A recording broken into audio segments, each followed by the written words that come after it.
안녕하세요. 2025년 4월 8일 화요일입니다.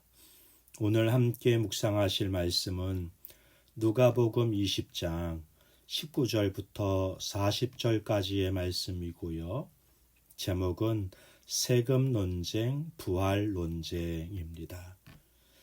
예수님께서 성전에서 장사하는 사람들을 쫓아내시고 가르치시고 복음을 전하실 때 대제사장들과 장로들이 무슨 권위로 이런 일을 하는가에 대한 돈의 논쟁에 이어서 세금 문제와 부활에 대한 논쟁으로 예수님을 위기에 몰아넣으려는 시도가 이어지고 있습니다. 오늘 본문은 율법학자들과 대제사장들이 예수님이 비유로 드신 포도원 농부 비유가 자신들을 가리켜 말씀하신 것을 알았다라는 말로 시작이 돼요. 자신들에게 하신 말씀이고 그 말씀에 찔림을 받았다면 회개하고 돌이키는 것이 진짜 지혜 있는 사람들인데요. 그러나 자신들이 지혜자라고 생각하면서 회개하기보다 도끼를 품고 예수를 잡고자 했지만 사람들이 무서워서 그리하지 못하고는 더 악랄한 방법을 찾는 것을 볼 수 있습니다. 아이들을 훈육할 때 지혜로운 아이는 부모의 눈치를 봅니다.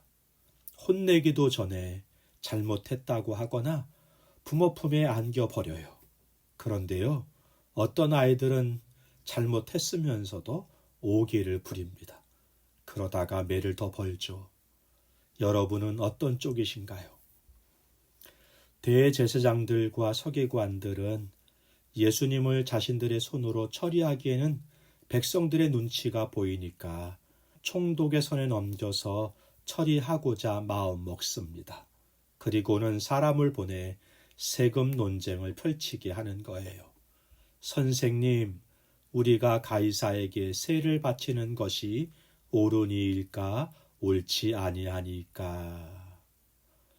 세금을 바치라 하면 당시 로마에 엄청난 세금을 물면서 속을 끓고 있는 백성들에게 원성을 살 것이고요. 세금을 내지 말라 하면 로마 제국에 대한 반역을 조장하는 것이 되어서 총독에게 고발당하고 큰 해를 받게 될 것입니다. 예수님께서는 이들의 계략을 아시고 데나리온 하나를 가져오게 하세요. 이 돈에 누구의 형상과 글이 새겨 있느냐 물으십니다. 사람들이 대답해요. 가이사의 것입니다. 예수님께서 가이사의 것은 가이사에게, 하나님의 것은 하나님께 바치라 말씀하십니다.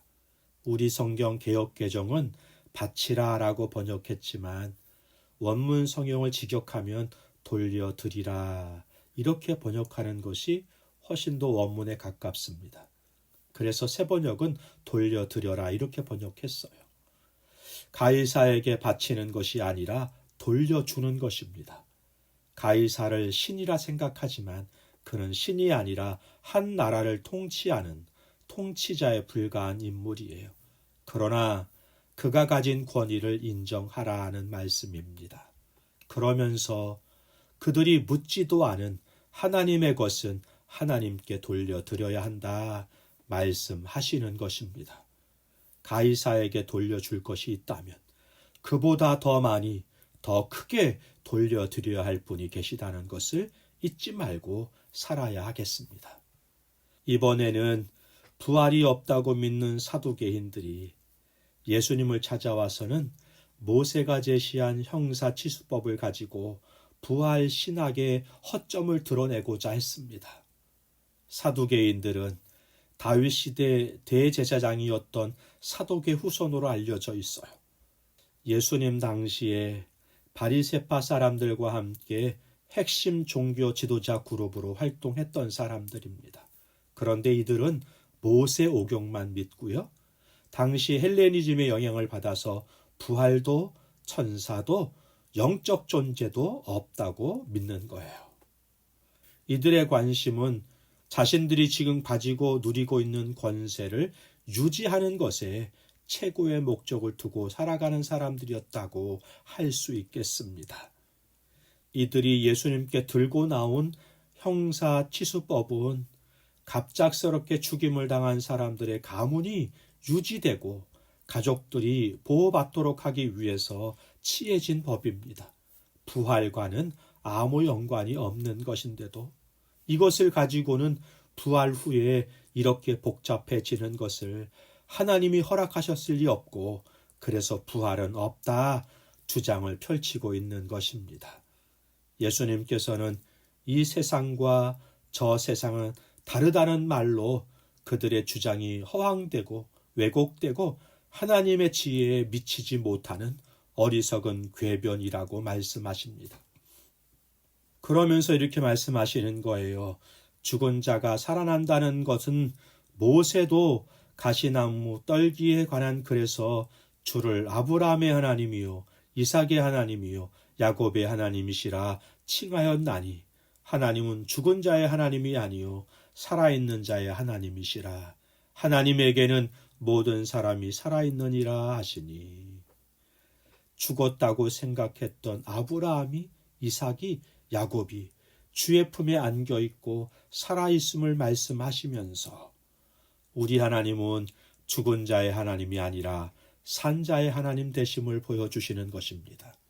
결국 이들은 아무 소득도 없이 자신들의 부실한 믿음과 세상 권세와 부귀에 대한 욕심만 드러내놓고 논쟁을 끝나게 되어버립니다. 이들이 처음부터 이런 것은 아니었을 거예요.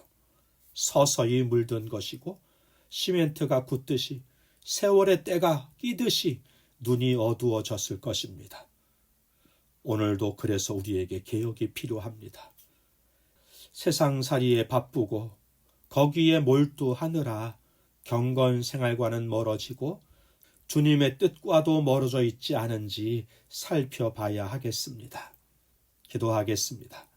좋으신 하나님 아버지, 세상에서 우리가 감당해야 할 법적 의무를 다하지만 그 모든 것을 주장하시는 주님의 손길이 있음을 인식하고 주께 속한 자로 살아가게 하옵소서.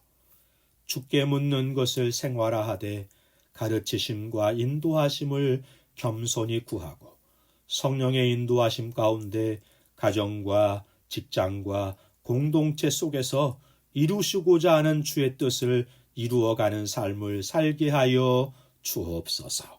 예수님의 이름으로 기도하옵나이다. 아멘. 감사합니다.